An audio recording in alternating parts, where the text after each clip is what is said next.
Well, good morning, everyone. Welcome to another episode of Compass Coffee Talk. It's 2021, and boy, we're starting off with a bang this year, huh?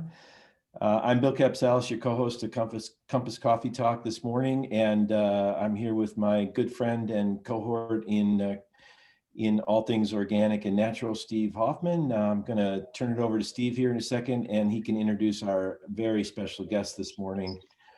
Take it away, Steve. Welcome, everybody. Happy New Year.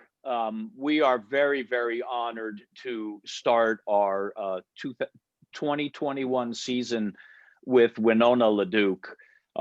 If you're not aware of her work, right now she's in the thick of it, actually out there fighting, again, the pipelines that are going through this one, across the Mississippi River. So there's a lot of activity going on up in Minnesota with Enbridge, the third largest corporation in Canada. That's a pipeline company that wants to put that tar sands oil through to the United States, right across some of the most sensitive environmental and sacred territories in our country. And Winona is one of the leaders in that movement, and she's actually taking time out from, again, when I say the thick of it, I mean the thick of it. There have been 50 people arrested there protesting this pipeline going through, and it seems that they're taking advantage of the winter and the pandemic. I'm going to let Winona speak to that. We also want her to speak a little bit about the new administration. We have the nomination of Deb Holland, a Native American tribal leader, as the Secretary of Interior. We think that's very promising, and we want to very much hear Winona's perspective on that.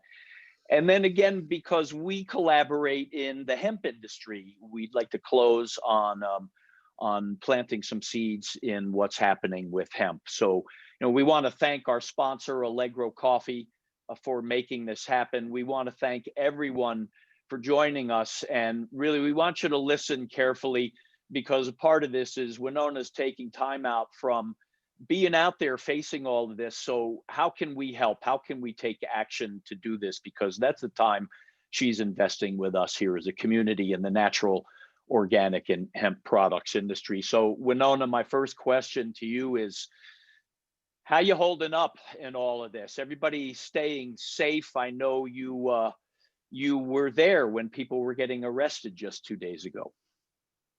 Yeah, hello to all of you, and thanks for the call. Just to give you a little idea. So I live in northern Minnesota. I live on the White Earth Reservation, and we don't even have any oil up here. But Enbridge, the third largest corporation in Canada, and 70% of the world's tar sands, has this corridor that runs through northern Minnesota for 50 years of some old pipes. And then it runs over and cuts through Wisconsin and Michigan and gave us the Kalamazoo spill. And then some of those pipes go into the Straits of Mackinac, where people have been noticing that having a couple of aging oil pipes under the Great Lakes is probably a bad idea. So on January 13th, Governor Whitmer of Michigan pulled the easements, said she would not redo the easements on Enbridge's pipeline in Michigan. And, in December, in comparison, and then with final approvals, this was all in December, excuse me, in December, because today's the 13th, in December, Governor Walz did issue all the approvals for this pipeline. It's a 915,000 barrel per day tar sands pipeline. People don't know about it because they thought it was a replacement project, and because I'm not sure, but this is something we've been fighting for 7 years. We filed all our appeals in court, but they started construction, and that's the problem. And so we've been facing a lot of equipment. Enbridge unrolled 4,200 workers in a pandemic in northern Minnesota to put in a pipeline that nobody wants. I'm telling you, 71,000 people testified on the pipeline, 69,000 of them against the pipeline. It's not just us. And so it's got to this place where water protectors are holding ground or taking space. It's very hard. We can't really out gear them. They have a lot of big equipment. But so these, just kind of this picture, it's 2 degrees. Enbridge's equipment is beheading trees and tossing them to the side, and then cutting the rest of the tree down and just trashing this corridor through this area where all the wild things live. I mean, you know, some of you are like upstate New York or something. This is where there's bears and wolves and, you know, beavers, and every species of everything is still here. Even the bees and frogs, they're here. So that's what's important, is that this isn't like an industrial corridor. This is one of the last vestiges of northern Minnesota, which is pristine. And the idea of a pipeline is a bad one. And so they're munching this hole through that, just like crashing through the woods. And it's really, so heartbreaking to watch, and really tough on your spirit and on your body. You know, and then people are go stand up and face them. And so it's like -2 degrees or 2 degrees out. And, you know, there's 30 water protectors facing 30 cops in rural Minnesota. The cops are protecting a pipeline that nobody wants. And they're out there in the middle of the woods looking at each other. It's just like this crazy, crazy moment that you say, what are we doing? What are we doing here? You know, what are we doing in this country, and what are we doing in Minnesota? And, you know, Minnesota particularly, because we have, you know, really high quality water, and the north is full of wild rice. That's where we live. This goes through the heart of the wild rice territory, and everybody knows the Kalamazoo spill was, you know, 17 hours they didn't notice, and then you got a big spill. That's what we're afraid of. And so this is a, you know, pitched battle for our people, the Anishinaabe people, and our organization Honor the Earth against the Enbridge Company. It's kind of going, you know, right through the heart of your land, but it's also impacting everyone. You know? Yeah, I mean, this is about water. This is about a question of water or oil, and we all know. Is carbon out. It's not regenerative. It's contributing to climate change. So, you know, there are those who are impacted directly, and then those that down the road are certainly going to be impacted by this. And you've been spending a lot of time out there yourself. Yes, I mean, and I was cited. I wasn't arrested for being in my ceremonial. We have a prayer lodge that we didn't know was on the line, but they put a stake in the middle of it, indicating that it was on the line. And they put the stake in after they were supposed to do a cultural resource assessment. But, you know, cultural resource monitor would have noticed a lodge, but they didn't. They just prepared to plow through it. And so I was arrested for trespassing, or charged with trespassing, cited. I haven't been in jail yet, I say. But as I said, 50 people have. And, you know, it's, you know, this question that we have is that, you know, I mean, we all see the same stuff. We see, one, a pandemic. So why would you bring in 4,200 out-of-state workers to high-risk communities in a pandemic? They aren't essential workers. There's nothing essential about what Enbridge is doing. You know, 2, the tribes and the organizations and the state sued to overturn the project. We sued in August. Our federal hearings are this spring. We think that they should wait, and they should have done an environmental impact statement, because they didn't. You know, that's what held up the Dakota Access Pipeline. Why do you think they're literally bulldozing their way through at this time? Because they're trying to get as much of the pipe in before the courts stop them. And then they'll be in the case. Under cover of the pandemic, do you think? I mean, under cover of the pandemic, for sure. And so now you're looking at like the Atlantic Coast Pipeline and the Constitution Pipeline. Both of those pipes are not going to happen. And then the company comes and removes the pipes.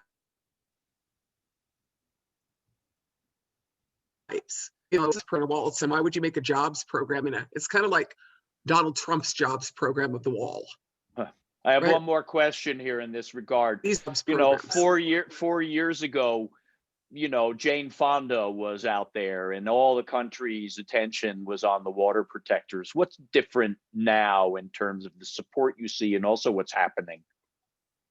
Well, we have huge support, but we have 300 miles of pipe that hasn't been built. So we aren't at one place.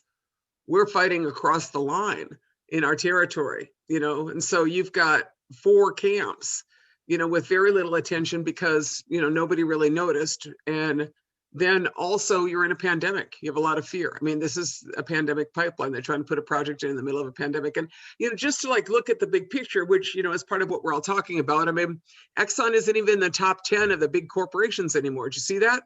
Like they fell off the S&P. Who's up there? Oh, that's right. Amazon, Google, Microsoft. And I think that Elon Musk just surpassed Bezos as the richest guy in the world. So what does that they're like do? neck and neck. They keep changing. Right, they were every like day. fighting it out. But my point is like, so what's the next economy look like? Does it look like a bunch of tar sands oil, the dirtiest oil in the world, coming through some pipes that nobody wants? Or does it look probably like a lot of electric cars? And, we, in the pandemic, we cut a lot of our consumption because we were forced to. I think back a lot on what Erin Dottie Roy has said, where she talks about pandemic as portal. Pandemic as portal. And she says that, in the history of the world, pandemics have forced societies to change. This one is no different. Yeah. It has brought us to our knees. Yeah. And it's a portal between one world and the next. That's what the writer refers to it. A portal between one world and the next. And so she asks the question, do you want to bring your dirty, your data banks, your dirty skies, your avarice, your hatred, your prejudice, your polluted rivers through? Or you want to walk through clean? I'm saying the pandemic is an opportunity for a transition. Crisis brings opportunity. We are doing things that we never thought. We're all at home. We're not commuting to work. We cut our oil production by 10%. We figured out that, oh, wait, maybe we better not buy everything in China. That was dumb. We exported our entire manufacturing economy to China, from, textiles, which we could talk about, to, pretty much anything you need, all your pharmaceuticals. And so what was the great idea of taking a shrimp? You raise the shrimp in Scotland, you send it to China to get deveined, and then you deliver it to a Walmart or a Costco near you. What was that plan? I mean, I quit eating shrimp a long time ago because that's crazy stuff, Insane. So this pandemic kind of pointed out to us how unstable our systems are. And, I'm an economist by training. They spend a lot of time talking about the economy of scale. Well, that doesn't work. It doesn't work when you have a crisis because big food systems can't transform easily. That's what you saw with all them pouring off all the milk and killing all the animals and plowing in all the fields. Can't change. Yeah. We aren't in control. So what we've seen is that this has forced us to change, and now is this opportunity to do something far more enlightened. Yeah. Winona, we have a Bill, question. you got a question? Yeah, we got a question in from someone who's dialed in today, our good friend Bud Wilson, and I'll read it. And it's a little long, so I apologize for that, but I'll go fast. The question from Winona: as a former Minnesotan who was fortunate to experience a wonderful Boundary Waters canoe trip many years ago, I'm wondering, first, how threatened are the Boundary Waters? And second, can you coordinate resistance from the thousands and thousands of people who have shared that experience? Certainly the outfitters must have extensive lists that could be activated. I think he's just posing the question there about activation, and where do you go for that? Well, organize yourself, buddy. I mean, there's people working on this for His sure. name is Bud. Okay, Bud. Bud, actually, with but my point connections is to the that outdoor industry, we should talk about this, how we can help Winona and the water protectors. Right, and I'm saying, so I'm a water protector, and you can go to honoredearth.org and support us and give a donation or whatever. Stopline3.org. Say that again, what it is? www.honorearth.org. Cool. Honorearth.org. I'm going to type it out for everyone. Or stopline3.org, which is the number 3. But, or you can do that. Stopline3.org. Right. And so the larger question is really this, is that this pipeline is overlaid. I mean, intervening in it was Kennecott copper, because after the pipes come the mines. Mm-hmm. And we're going to be fighting stupid ideas for the rest of our lives until we have a just transition. That's the reality. And so, sure, we're banding together, making as much resistance as we can, and pushing that resistance so that we can, the longer time's on our side. The fact is that the fossil fuel economy is not in its heyday, it's in its decline. Yeah. So, right. So it's grabbing for what it can as it goes down. Exactly. Trying to grab everything as they head out, and then the same thing as with the mining projects that we're talking about. I mean, these are the most inefficient mining projects going on in what's called the Ring of Fire. You got just a little bit of ore and a whole bunch of destruction. Mostly junior Canadian mining corporations, because after all, Canada, that country we all act like is cool, they ain't cool as nothing. They're not cool. First of all, their whole economy is predicated on tar sands, and the rest of it's predicated on mining. 75% mining corporations. We have Canadian mining companies in Colorado, that we have to contend with from old mining laws where they got it really cheap. Let's segue into talking about this, the new presidential administration, and we have a historic nomination for Secretary of the Interior, Deb Holland. How might that affect some of these issues that you're directly facing? Well, I don't know. I mean, Deb Holland's office and the Biden administration, needs to pull the permit. The federal permit should not have been approved, but of course, Trump approved all kinds of federal permit that won't stand up in court, right? That was his MO. And so the permit, the 404 permit issued by the Trump administration, doesn't have an environmental impact statement associated with it. So that would actually be a problem. Should do a little bit of work on that one. That'd be great. And then the EPA needs to look at things like the water discharge permits. I mean, there's a whole scale of things. Deb is, walking into basically a really colonial administration and a really colonial structure where, under, Secretary of Interior, I'm legally considered under the Secretary of Interior. I'm a member of a federally recognized tribe, and I have a number. Bureau of Indian Affairs is in Interior next to mines, and all those things. So it's this huge, mess. But Deb, obviously courageous, smart. I used to work in the community she's from, Laguna Pueblo. That used to have the largest uranium mine in the world on it. And that was a lease issued by the Department of Interior to Anaconda Copper, for this huge uranium mine, and now a Superfund site with all of the health impacts.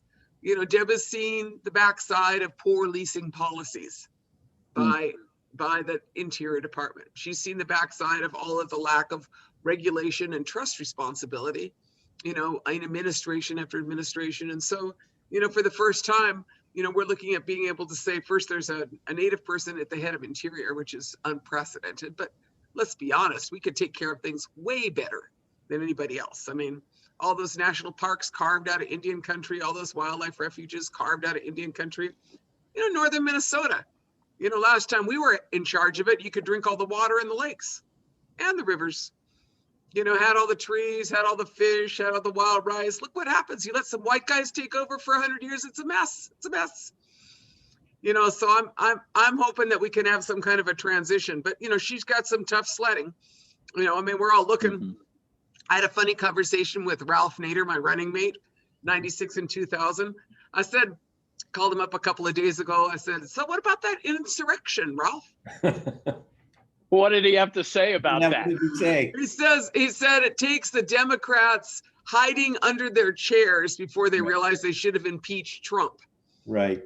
Not like he didn't make the 12 articles of, all of the articles of impeachment case last January. What is it? This is a crazy system, and it's quite obvious that, it's time for transition. And it's also quite obvious that leadership needs to come from, these communities. Our communities waited for many years to get some help from Washington. A little penny here, a little penny there, but what we really want is justice, Quit talking about how you could help us with our programs. What about the third of our land held by the government? That's what justice looks like, if you start returning some land. Now, I've read some news lately where I'm off on this, but like half of Oklahoma should go back to Indian land. The Supreme Court decision on the Oklahoma case was that, it was still legally Indian territory, as is a similar case that was in the Yellowstone Park of a crow hunter who was out there hunting and then, of course, charged. And the court said, he has a right that remains, and that's the situation we're in with our wild rice. In our case, I think a lot about the term Aking. That means the land to which the people belong. The land to which the people belong. Indakingamin means the very land to which I belong. That's a totally different concept of relationship than private property, federal property, state property. The land to which the people belong. I think that that's a much more sustainable and durable strategy, and we act as if we belong to that land. I got arrested, or I got charged by the Mississippi River because I was in the same place my greats were. Seemed like a place to go for me. You know, I'm looking at a map that my ancestors drew and it had that place on it. I was like, you know, we belong here. That's how we know. And that's one of the challenges in America, such a transient society. Nobody even knows where they belong. You know, and I just say, get someplace, stick to it, and stand up for it. Quit acting like you're travelers, you know? And now that we're all, you know, stuck home in a pandemic, maybe you better find some place and protect that. Be a water protector where you are. You know, be a water Well protector where said. I am. Yeah. But, you know, support us because we're the, you know, I hate to have like that, what is that, like a badge of honor having the largest tar sands pipeline project? You know, not my idea of what I wanted is to my bragging rights to fight the worst enemy. You know, my oppression quotient is pretty high. But, you know, I'm just like, come on. How about we just all move along? So y'all were asking me about my fabulous hemp project. Yeah. Yeah. Oh my And you God, know I'm that- so ready. Do you know We how want to know frustrating about it it. is? Right? How frustrating is it for me? Like I'm like looking at my seeds. We're out like doing this decortication of our fabulous 20-acre crop of high quality fiber hemp from seeds that we got from Europe before the pandemic. Thank you, Patagonia, got us our seeds. Grew the most beautiful crop out. And I'm sitting here going, here I am. My tribe is building solar thermal panels called 8th Fire Solar. We build solar thermal heating panels, reduce your heating bill by 20%.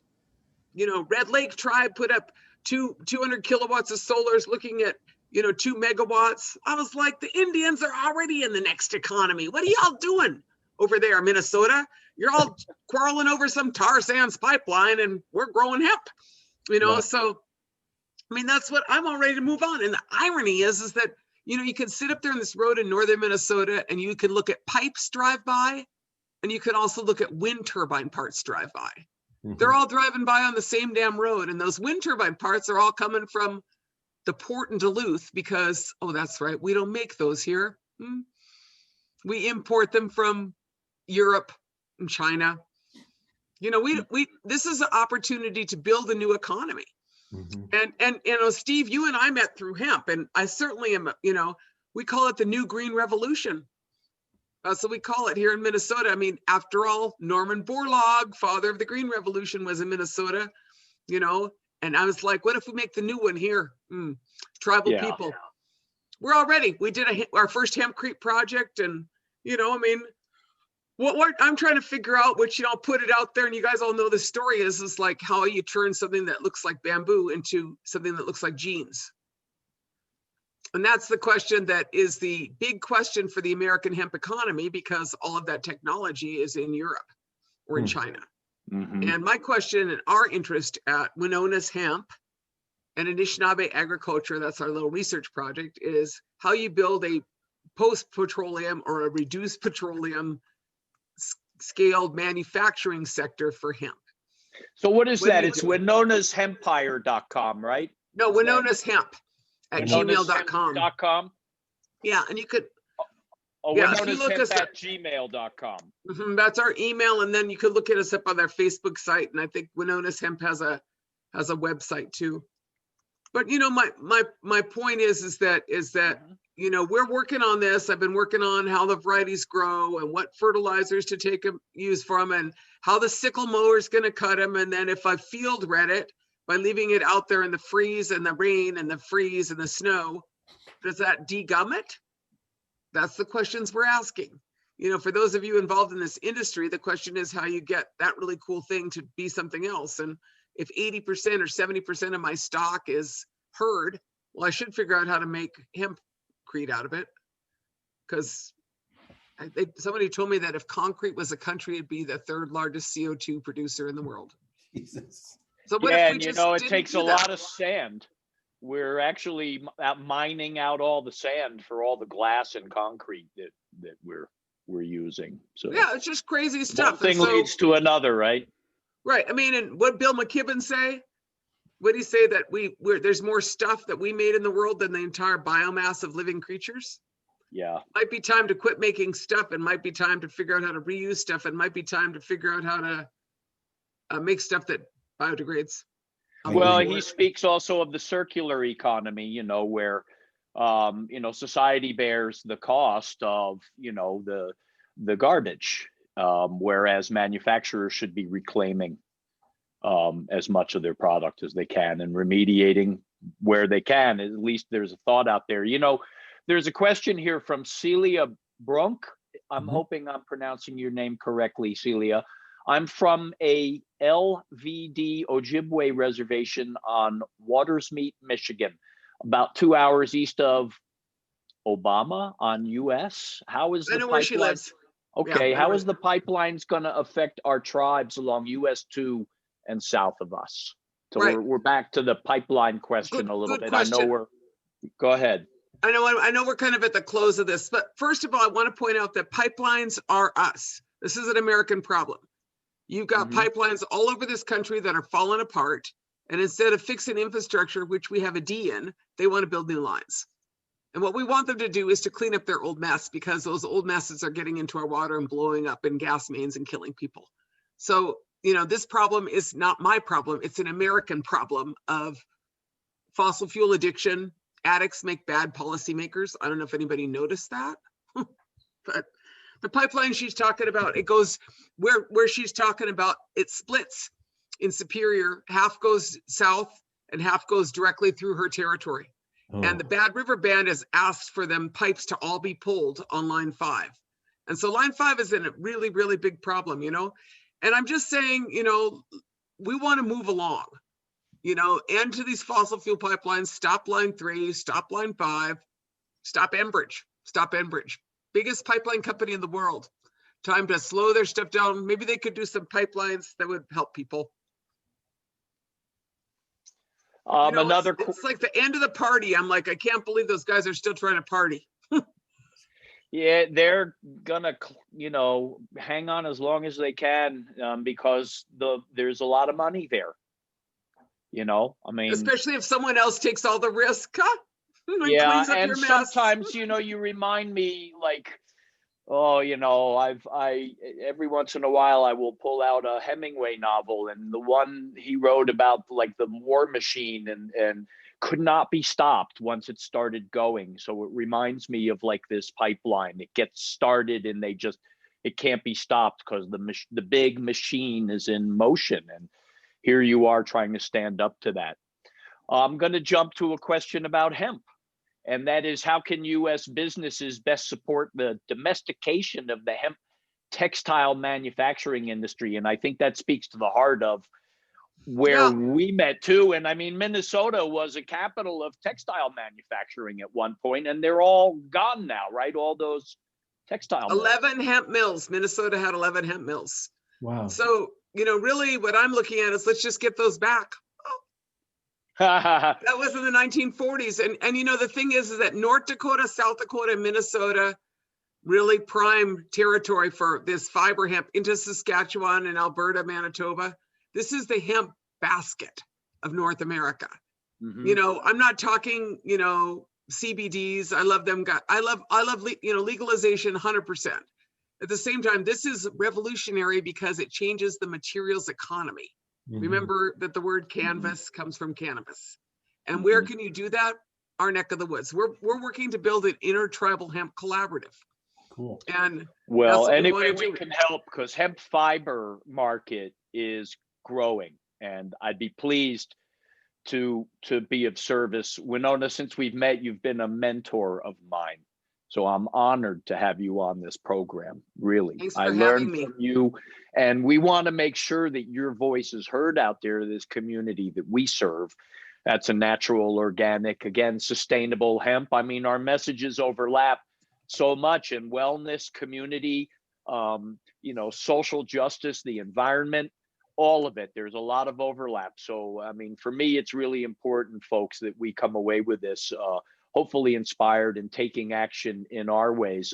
Bill, it's 10 o'clock, but there are a fair amount of comments and questions. If you could just spend a couple more minutes with us, Winona, is there anything you'd like to distill, Bill, in terms of some of the comments and questions we've heard and some of your thoughts? Yeah, I would say, first of all, you're clearly very well loved, Winona. I mean, everyone that's chiming in is just saying wonderful things about you. I can't read them all, but I tell my children. Yeah, there's a question about There's a question about hemp mills coming back soon. I know you just touched on that. And then also I'll lob another one at you about wild rice cultivation. And the question is, are you able to still keeping up that commitment to wild rice? Yeah, I mean, first of all, the wild rice grows wild. That's why they call it wild rice, and it's in the same place as the pipeline. And so this battle is about protecting our wild rice. Okay. And that's like a traditional annual kind of harvest, which is also traditional, cultural, and part of the food chain there locally. Right. I mean, and just try to imagine, say you go to the same lake for 1,000 years and get wild rice. Yeah. That's what a sustainable economy looks like. Yeah. You know, you don't need to build one. You just need to take care of what the creator gave you. You know, in a lot of places, that's what, you know, it's like relearning how you relate. For our wild rice, you can, you know, I want to say you could order it from honorearth.org. You could order our pipeline free wild rice, still pipeline free. And, you know, we continue our battles on wild rice, but this battle about the pipelines and the mines is the battle about wild rice. Yeah. You know, and yeah, I mean, and just kind of in the bigger picture, you know, we're working on trying to figure out who could process hemp. We were supposed to go to Europe, to Brussels, to some mills over there, COVID. So, you know, I've seen a lot of things, and a lot of people have told me a lot of things, like we can do that, and for $6 million, your tribe will have this and this and this. I ain't seen it. So I got hemp. I'm gonna drive some hemp personally out to a mill. I think it's in North Carolina or someplace, so I could just see instead of having somebody tell me. Huh. You know, if I'm going to start investing in equipment and money, I actually got to see. And, you know, I work with a lot of tribes, and we don't have time to be taken down some like twirl by somebody who, you know, wants to make $1 million for my tribe. We're done. Yeah. You know, what we want to do is build an economy. There are some emerging textile manufacturers. You may be going to visit someone that I'm familiar with, but I would talk offline with you to message me and we can talk, because I know that, you know, Steve, you're the one who convinced me to start going to those hemp conferences, and I was like, oh, that's really interesting. And, you know, they are really interesting, and I'm trying to learn. And, you know, but a lot of what I'm learning is actually field practice. You know, people from Colorado told me what to do with my hemp, and I was like, well, they don't live in Minnesota, obviously. Yeah. You know, the plant teaches you, if you take a little breath and quit trying to make that $1 million off the plant, and just kind of like hang out with the plant in a field full of bees. Did I say that? A field full of bees. Mm-hmm. You can learn a lot. Yeah. You know, and so I'm just saying that I'm working in kind of a slow process. You know, I wish I'm not technologically, you know, I mean, but the other side of it is that my people have worked with mechanical parching of wild rice for a while. We are good with equipment, you know, and I feel like if we can get the right equipment, my community is ingenious in the adaptation of equipment for appropriate uses. I think we got this. I just want to be, you know, what I want is an economy that's not based on competition, but one that's based on cooperation. We agree with that. That's what I want. I call it a co-opetition, right? Little competition is good, but it should be in a cooperative spirit. Yep.